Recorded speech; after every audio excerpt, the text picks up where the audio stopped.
All right, let's dive into qualitative research today. Okay, sounds good. We're going beyond the numbers this time. Right, getting into the nitty-gritty. We're looking at how researchers gather in-depth information about human experiences and behaviors. Exactly, getting to that rich, nuanced stuff. I've got a stack of sources here, textbook excerpts, academic papers, even a peek into a YouTube video. Cool. From a psychology education channel. Oh, wow. Ever wondered what it's really like to be a part of a street gang or a cult? Oh, gosh. Qualitative research can give us a glimpse into those kinds of things. It's wild. Like a fly on the wall. Yeah, exactly. I read about that sociologist Sutraventu Techesh and his research on Chicago street gangs. Uh-huh. That's fascinating. It really is. He's a great example of what we can learn from naturalistic observation. Naturalistic observation. Yes. Tell me more. Well, it's all about being in the setting, the natural setting, observing people, describing what you see, Okay. and remaining unobtrusive. Sounds like a challenge. It can be. But Venkatesh, he was able to gain incredible access to the gang. What did he find out? Well, so much. He started as a researcher's assistant, just, administering surveys. Right. But he ended up really becoming a part of the community. Wow. And he got to see things that an outsider never would. So he went from overt to covert observation. Exactly. At first, he was open about being a researcher, but as he built trust with the gang members, his role became more covert, more like a participant. How do you stay objective when you're that immersed? Well, it is a challenge, but that's one of the strengths of naturalistic observation. Okay. You get this really rich contextualized data. That's amazing. But you have to be so aware of your own biases. Right, how your presence might be influencing the situation. Exactly. Now let's talk about interviews, Okay. where researchers can really hear those personal stories. Yes, getting those perspectives that you often don't get from surveys. So tell me about unstructured interviews. Unstructured interviews, they're like open-ended conversations. So the researcher has a topic, but it's more free-flowing. Exactly. It's about letting the interviewee lead.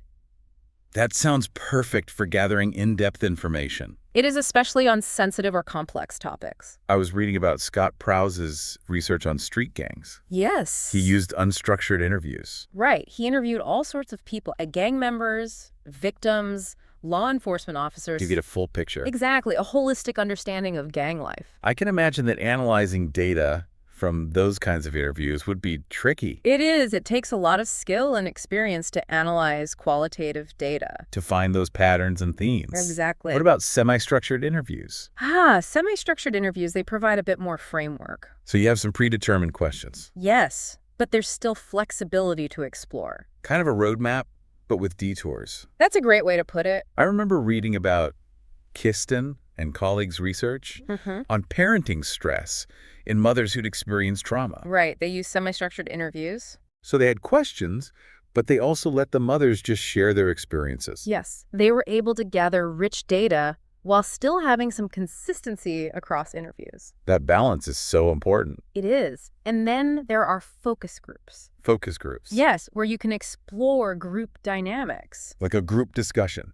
Exactly. And you can see how people's opinions are shaped by social interactions. That's fascinating. It is Kim and colleagues. They used focus groups to study social gambling apps. What did they learn? Well, they found that there are these subtle psychological pressures to spend money.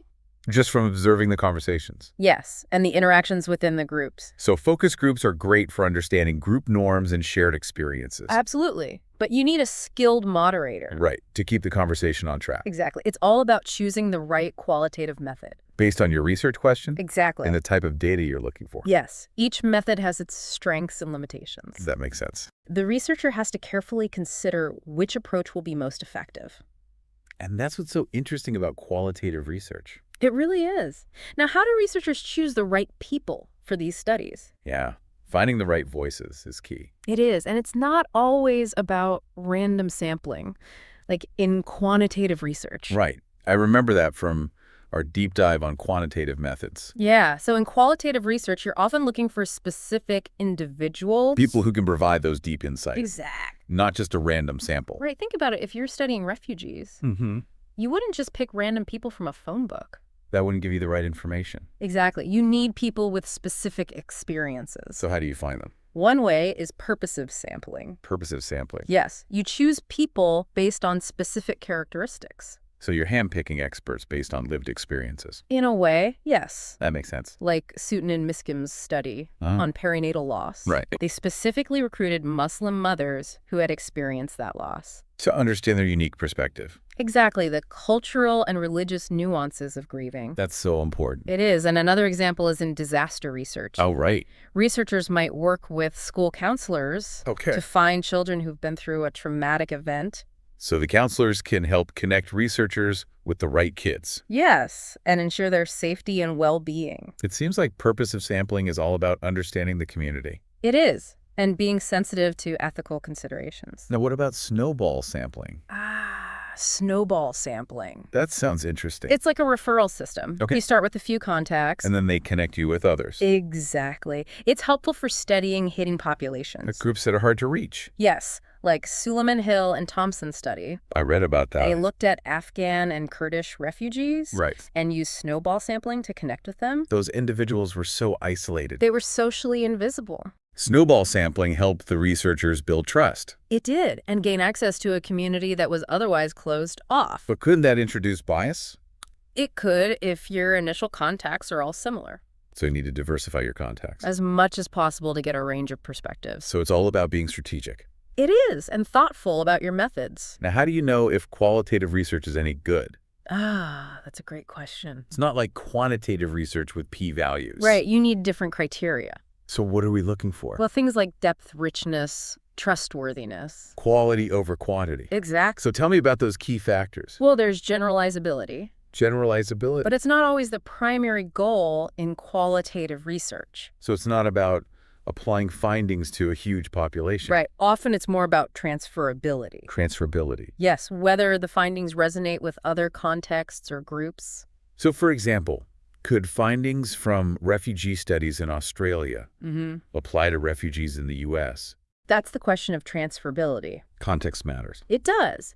But by looking at similarities and differences, Okay. we can gain a deeper understanding across cultures. Now, what about credibility? Credibility is about trustworthiness. So do the findings feel authentic? That's part of it. But researchers also use strategies to enhance credibility. Like what?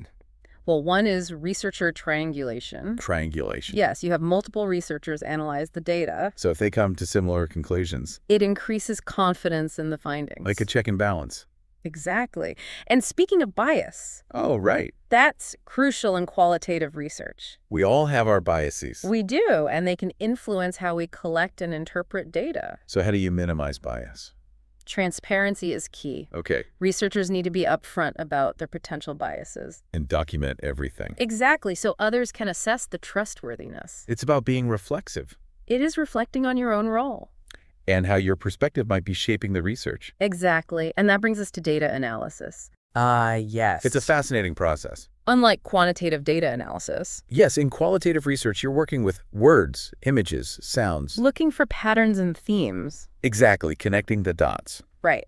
And most approaches involve coding. Yes, assigning labels to segments of data. So you're sifting through all this rich data. And trying to find those nuggets of insight. That tells story. That's a great way to put it. It's both an art and a science. You need creativity and rigor. Absolutely. And a commitment to transparency. And trustworthiness. Exactly. It sounds like you need a unique skill set for qualitative research. You do a certain mindset. It's not just about the numbers. It's not. It's about those stories and experiences. Trying to make sense of it all. Exactly. The complexities of human behavior. Embracing the ambiguity. Yes, being comfortable with multiple perspectives. Recognizing that there's not always one right answer. Right. It's about the why. It is the nuances. Not trying to put everything into boxes. Take it That's what makes qualitative research so valuable. It really is. It gives us those insights that we wouldn't get from numbers alone. Those rich insights. So as we wrap up, Mm-hmm. what are some key takeaways? Well, I think it's about understanding lived experiences. Seeing the world through different lenses. Challenging our assumptions. Remembering that there's more to life than stats. Yes. It's about the stories The emotions, the complexity. that make us human. Exactly. And in a world that's so data-driven, Mm-hmm. it's important to value these qualitative insights. It's about listening Okay. deeply, asking questions. Being open to different ways of understanding. The world is full of stories. It is stories waiting to be uncovered. Through qualitative research. Exactly. So keep exploring, keep asking questions. Keep diving deep. Into the mysteries of human behavior. That's what it's all about. And who knows, maybe our next deep dive will uncover even more fascinating insights I hope so. into what it means to be human. That'd be great. Until then, stay curious. Absolutely.